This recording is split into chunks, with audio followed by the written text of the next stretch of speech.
বস এখন কথা হবে মোস্ট অ্যান্টিসিপেটেড বাংলা ছবি ধূমকেতু ট্রেলার নিয়ে, যেটা আজকে কিছুক্ষণ আগে ড্রপ করা হয়েছে। জেনারেলি বাংলা ছবির ট্রেলার এবং দেবের ছবির ট্রেলার তো এত দেরিতে আসে না, তো আজকে অনেকটা দেরি হয়েছে। তারা একটা বড় করে ট্রেলার লঞ্চ ইভেন্ট আয়োজন করেছিল, যেটার আমি কিছু পোর্শন লাইভে দেখছিলাম, অনেকক্ষণ ধরেই ফলো করছিলাম। এবং সেখানে যখন দেব শুভশ্রী একসাথে আসে, তাদের যে পোর্শনটা, ডান্সের যে পোর্শনটা বা দুজনের যেরকম আলোচনা, সেগুলো দেখে বেশ ভালোই লাগছিল যে সিনেমার স্বার্থে তারা এরকমভাবে এক হয়ে আসলো। সেখানে পরিচালকদের প্রশ্ন, তারা পরবর্তীতে একসাথে কাজ করবে কি না। তো বিষয়পত্রগুলো দেখে না মানে ভালো লাগছিল যে চলো ফাইনালি এটা সম্ভব হয়েছে। তো থ্যাংক ইউ এরকমভাবে দুজনকে ফিরিয়ে আনার জন্য আর কি। তো আমরা যদি ট্রেলারটায় আসি, ট্রেলারটা কেমন লাগলো দেখুন। আমার পার্সোনালি ট্রেলারটা মিষ্টি লেগেছে, সুন্দর লেগেছে। এবং ট্রেলারটা আসার পরে ওই ছবির যে প্লটটা এক্স্যাক্টলি কী হবে, সাধারণত কী হয় এরকম ধরনের ড্রামা ছবির ক্ষেত্রে মেকার্সদের প্রবণতা থাকে যে গল্পের একটা বড় পোর্শন অডিয়েন্সকে বলে দিই। এবার ধূমকেতু টিজার আসলো, ট্রেলার আসলো, তা সত্ত্বেও এর গল্পটা কিন্তু খুব সহজে পরিষ্কার হয়ে যাচ্ছে না। একটা সামান্য আইডিয়া ট্রেলার দেখে আপনি পাবেন, কিন্তু সেটা যে একদম অডিয়েন্সের সামনে খুলে রেখে দেওয়া হয়েছে তেমনটা কিন্তু নয়। তো ট্রেলারটা খুব সুন্দরভাবে এডিট করা হয়েছে এবং ভালো লাগছে ট্রেলারটা।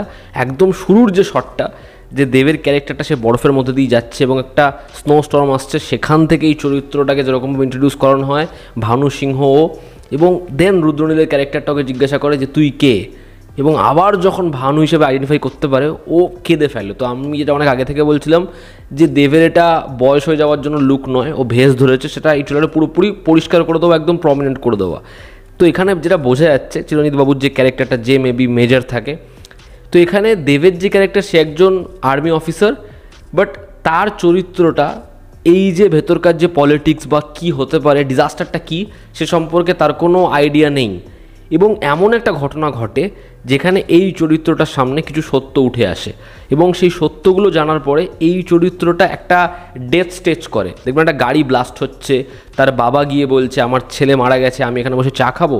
আবার রুদ্রনীলের ক্যারেক্টারটা বলছে তুই রাজসাক্ষী হয়ে যা, ও বলছে যেরকমভাবে জামা কাপড় কাগজপত্র ওগুলো পুড়িয়েছি, তোকে মেরে দিলে কেউ টের পাবে না। তো এখানে বোঝা যাচ্ছে দেবের ক্যারেক্টারটা সে একটা ফেক ডেথ স্টেজ করে, যে এই ভানুর ক্যারেক্টারটা সে মারা গেছে এবং তার পরিবার থেকে শুরু করে সবাই জানে সে মরে গেছে। এবং সে এরকম একটা ভেষ ধরে সেই প্রুফ বা ওই মিশনটার মধ্যে লেগে পড়ে, যেখানে মেবি চিরঞ্জিত বাবুর যে ক্যারেক্টার সেই শুধুমাত্র জানবে যে ভানু বেঁচে আছে, দেবের ক্যারেক্টারটা বেঁচে আছে, এবং পরবর্তীতে রুদ্রনীলের ক্যারেক্টারটাও আইডেন্টিফাই করে ফেলবে যে এই হচ্ছে সে। এবার কী এই মিশন, কী ইনভেস্টিগেটও করবে এবং কী সত্যিও তুলে আনবে, এই গল্পই বলবে হচ্ছে ধূমকেতু। তো এর যে আইডিয়াটা সেটা ভীষণ ভালো হতে পারে এবং সেটা একদম হাটকেই কিছু হতে পারে। আমাদের এখানে সাধারণত এরকম ধরনের ছবি আমরা দেখতে পাই না যেটা এতটা ইন্টেন্স। এবং দেব সেই সময় মানে আজ থেকে 10 বছর আগে এরকম একটা ছবি করতে রাজিও হয়েছে।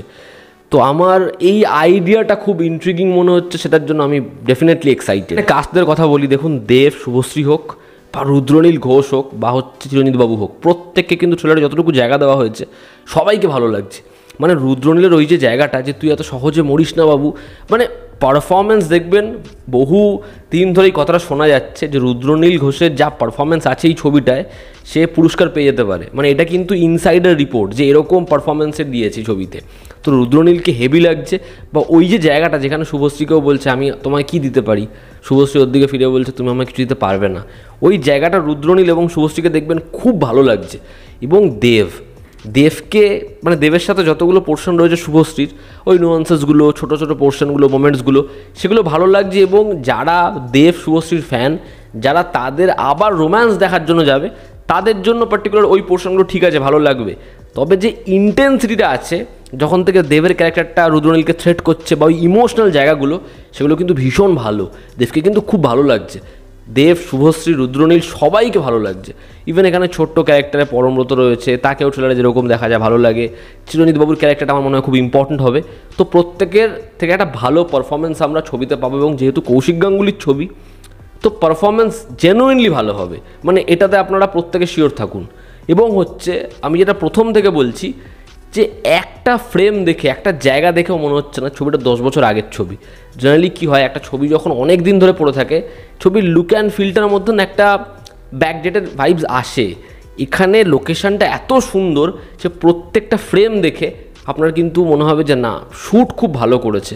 এবং প্রত্যেকটা জায়গা, ফরেস্ট হোক, ওরকম একটা আইসের লোকেশন হোক যেখানে দেব একটা স্যান্ডো গেঞ্জি পরে রয়েছে, বা যেরকমভাবে চরিত্রটা একা হয়ে যাচ্ছে, প্রত্যেকটা জায়গা দেখতে খুব ভালো লাগে। এবং ব্যাকগ্রাউন্ড স্কোরটা যেরকমভাবে যায় সেটা ওই ইমোশনাল যে জার্নি হবে সেটা আমাদের ফিল করাতে পারে। গানগুলো তো অলরেডি ভালো, সেটা ভালো লাগছে।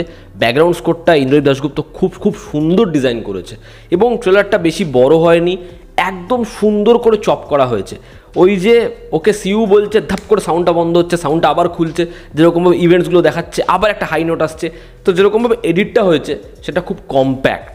এবং তারা কিন্তু এটাকে লুকোচ্ছে না বা লুকোনোর চেষ্টা করলো না, বা এটা নিয়ে কনফিউশনও তৈরি করলো না যে দেবের ক্যারেক্টারটা কি সত্যি বয়স্ক না ও গেট আপ ধরেছে।